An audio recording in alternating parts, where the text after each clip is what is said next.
अस्सलाम वालेकुम स्टूडेंट्स, मैं हूं डॉक्टर हबीबुर रहमान और आप देख रहे हैं क्वेटा टीवी। स्टूडेंट स्टिकियोमेट्री में आज हम डिस्कस करेंगे लेक्चर नंबर 4 को। और इस लेक्चर में हमने स्टार्ट करना है स्टिकियोमेट्रिक कैलकुलेशंस को। आज हमारा क्वेश्चन क्या होगा? स्टिकियोमेट्रिक कैलकुलेशन। स्टिकियोमेट्री स्टूडेंट्स, ये लफ्ज़ हमने पहले भी पढ़ लिया था। स्टिकियोमेट्री का मतलब है अमाउंट्स की कैलकुलेशन करना या रिलेटिव यानी मुतल्लिका मिकदारों की कैलकुलेशन करना। यानी किसी भी रिएक्शन में जब आपके पास रिएक्टेंट्स और प्रोडक्ट्स हो तो उनके मुतल्लिका मिकदारों की कैलकुलेशन को स्टिकियोमेट्री कहते हैं। अब स्टिकियोमेट्री कैलकुलेशंस को हम स्टार्ट कर रहे हैं डिटेल में।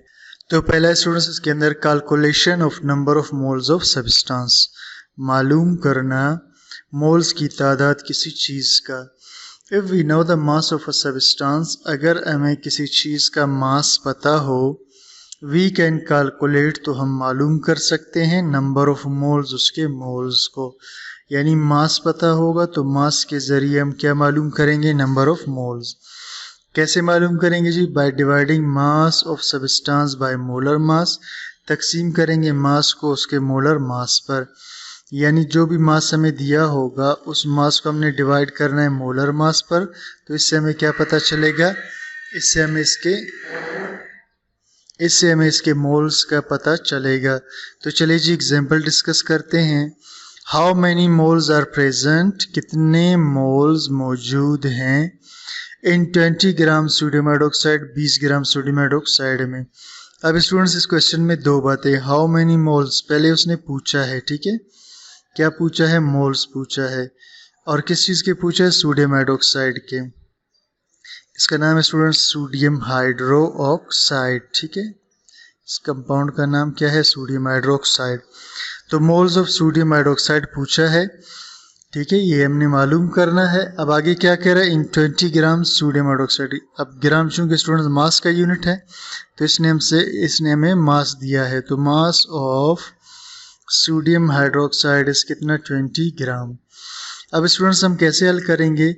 ये वाला फार्मूला यहाँ पर हम पुट करेंगे। सही फार्मूला क्या है जी? फार्मूला है number of moles is equal to, ऊपर आएगा गिवन मास डिवाइडेड बाय, नीचे आएगा मोलर मास, ठीक। अब गिवन मास स्टूडेंट्स ने दिया हुआ है, कितना है जी? 20। मोलर मास हमारे पास क्वेश्चन में नहीं है तो मोलर मास हम खुद मालूम करेंगे। अगर आपको मोलर मास निकालना नहीं आता तो इससे पिछला लेक्चर आप देख लें, यानी लेक्चर 3, तो आपको क्लियर हो जाएगा। अब स्टूडेंट्स, इसमें सोडियम का जो मास है वो 23 है, ऑक्सीजन का 16, हाइड्रोजन का 1। तो 23 को जमा करेंगे 16 और 1 के अंदर तो ये हो जाता है 40। तो इसे हम डिवाइड करेंगे 40 पर। तो स्टूडेंट्स 20 को जब हम डिवाइड करेंगे 40 पर तो ये हमारे पास आ जाएगा 0.5 मोल्स। तो इसका मतलब है कि नंबर ऑफ मोल्स जो सोडियम के हमने मालूम करने थे वो कितने हैं? 0.5 मोल। यानी अगर हमारे पास 20 ग्राम सोडियम हाइड्रोक्साइड होगा तो वो आधा मोल होगा, 0.5 मोल होगा, ठीक है स्टूडेंट्स इसी तरह से जो है हम इसका एक और क्वेश्चन भी कर लेते हैं प्रैक्टिस के लिए, ठीक है, प्रैक्टिस एक्सरसाइज के तौर पर। The given mass of potassium chloride is 12.25 ग्राम।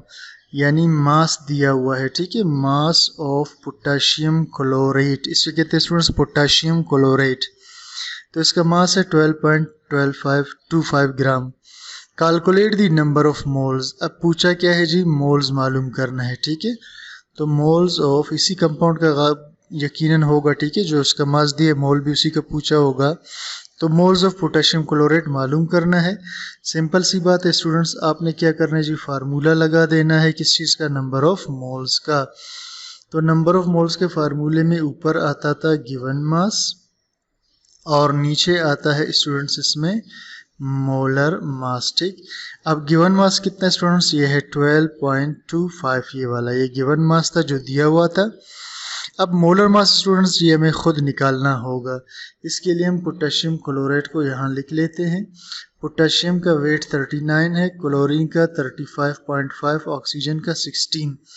तो 39 का स्टूडेंट्स 39 नीचे लिख लेंगे, 35.5 का 35.5 लिखेंगे, 16 पहले 3 से मल्टीप्लाई होगा जो कि आएगा 48।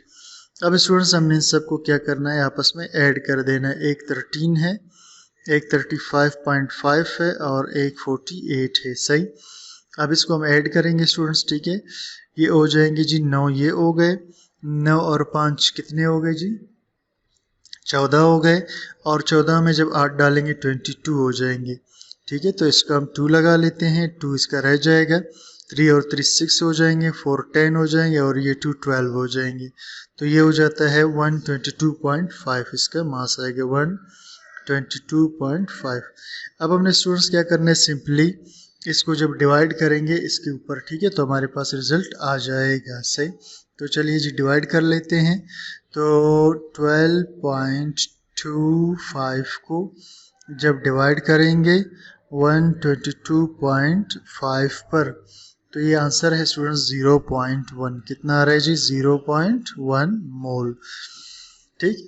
तो ये number of moles of potassium chlorate, sorry number of moles, तो ये आ गया 0.1 मोल्स। तो स्टूडेंट्स इस तरह आप किसी भी कंपाउंड का मोलर मास निकाल सकते हैं। स्टूडेंट्स आज का हमारा लेक्चर था, उम्मीद करता हूँ आपको समझ में आ गया है। कोई चीज़ क्लियर ना हो तो कमेंट सेक्शन में ज़रूर बता दीजिएगा और चैनल को सब्सक्राइब, लाइक, शेयर ज़रूर कीजिएगा। Thank you for watching.